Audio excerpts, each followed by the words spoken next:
The future. Have you ever imagined what it will be like?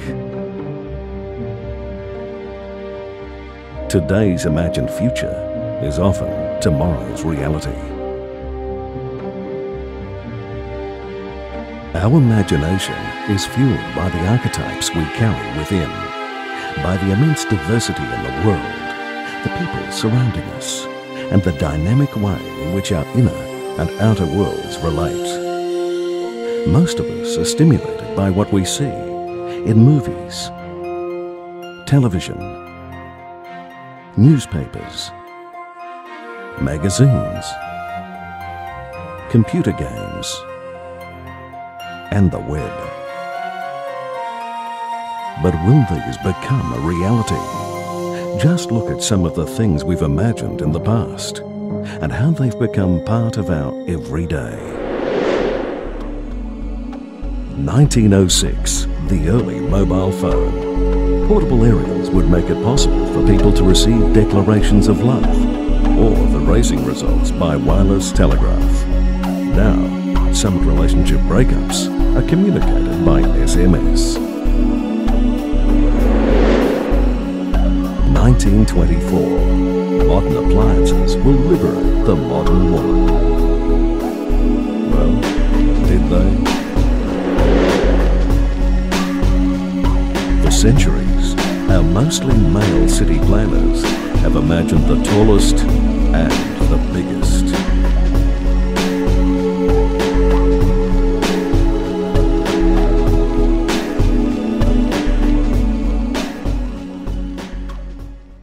When it comes to imagining future cities, we usually follow universal archetypes, such as the global megacity, towering buildings, a world leader, a city that's part of a global community, a world marketplace, the 24/7 trading hub,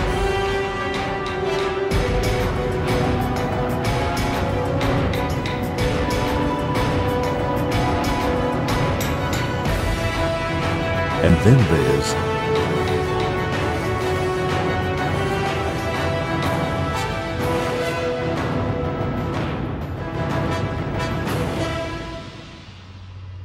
the eco-city, living in harmony with nature,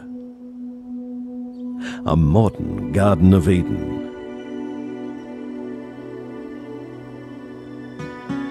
healthy ecology, biomimicry,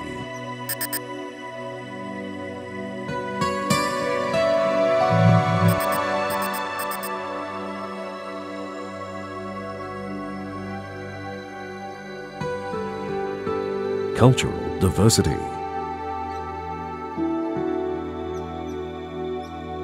artistic,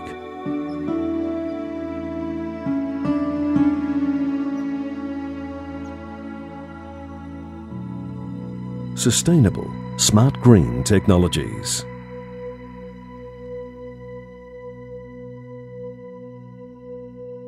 a rich social fabric that supports well-being.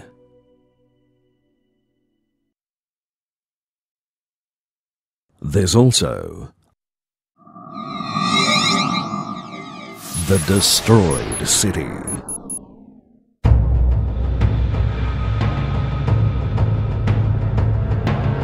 We carry in our imagery city archetypes fueled by fear and warnings of the past.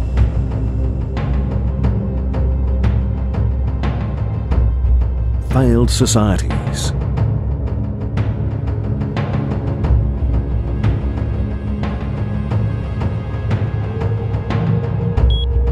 Plagues.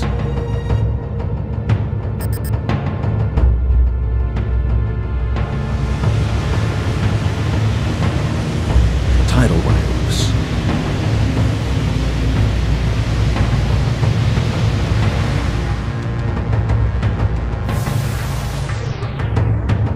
Famine.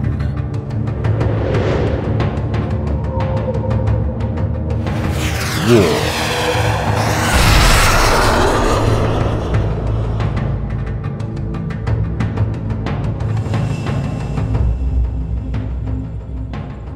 A more recent image is the Techno City.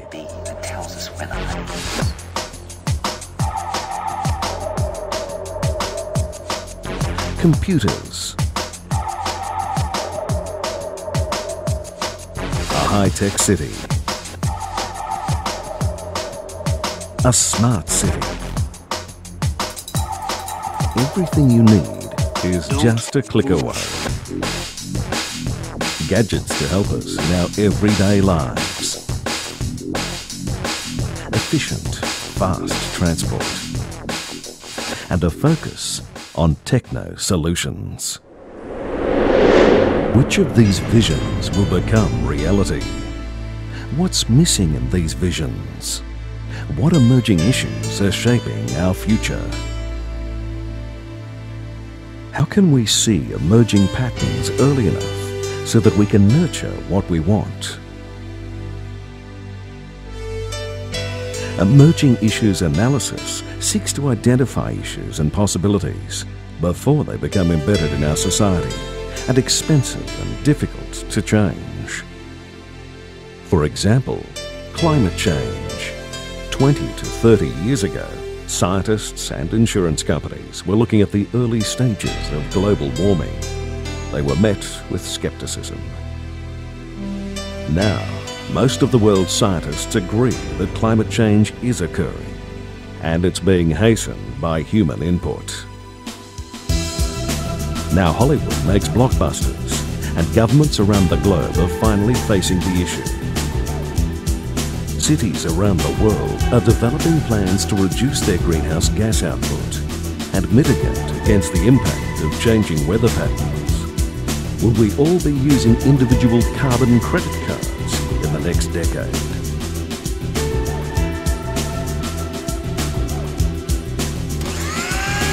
What new social technologies will emerge? How will we measure the performance of the city? Will spirituality or community well-being become the fourth bottom line? Will e-governance dramatically change the role of the councillor? Will they become a knowledge navigator?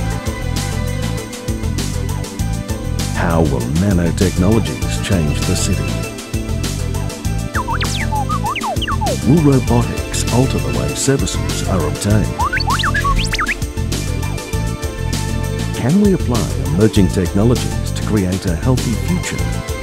Or will we be merely consumers of the latest innovation?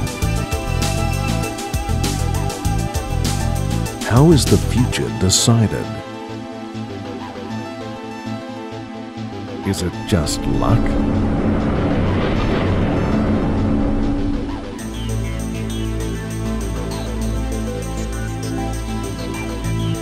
How do we get there? Most people have this approach. No vision. Stumbling.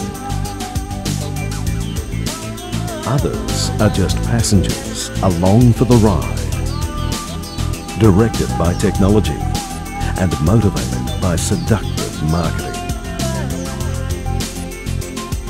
But where will we end up? We've realised there is nothing inevitable about the future. No single future. It can be made and shaped by all of us. The idea is to imagine a future so we have something to aim for, to make happen. Futures thinking not only explores what kind of emerging trends will impact us, giving us foresight, but also the consequences of our decisions. What's a realistic future? The Futures Triangle maps three qualitatively different dynamics, which, when all taken into consideration, can give us a possible, plausible future. First is the pull, or the image of the future. This is our ideal vision of the future. There are often competing images.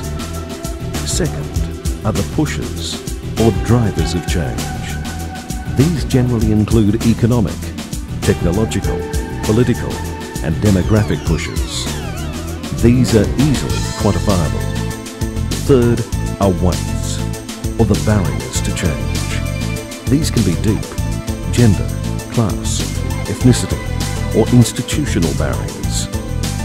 The relationship between these three can offer us a plausible future. The future that seems most likely to eventuate. But is this the future we want? What is your preferred future? Scenario building is another way of envisaging future possibilities. We can use scenarios to see more clearly our options for creating the future. Scenarios enable us to map out the shape of different futures. We can map 4 futures for Brisbane.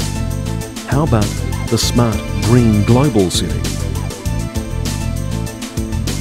The endless suburb. The failed city. Traffic jams. Pollution. Or is there a different scenario? The spiritual city. The return of the village. What is your preferred future for your city and region? And who decides what the future will be like? Futures should be created by all. A mix of experts, political representatives, city administration, and the residents themselves. The more that everyone is involved, the more ownership they will have of the preferred future.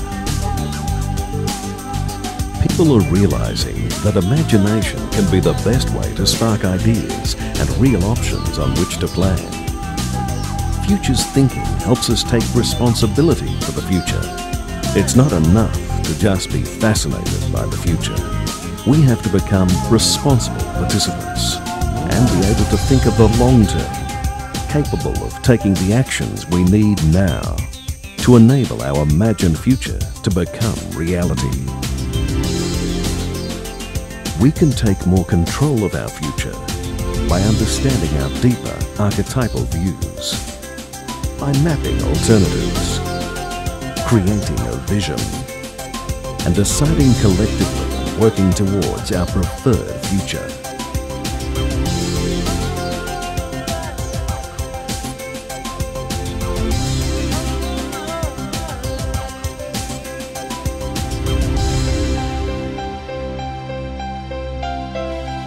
What do you and your community want the future to be?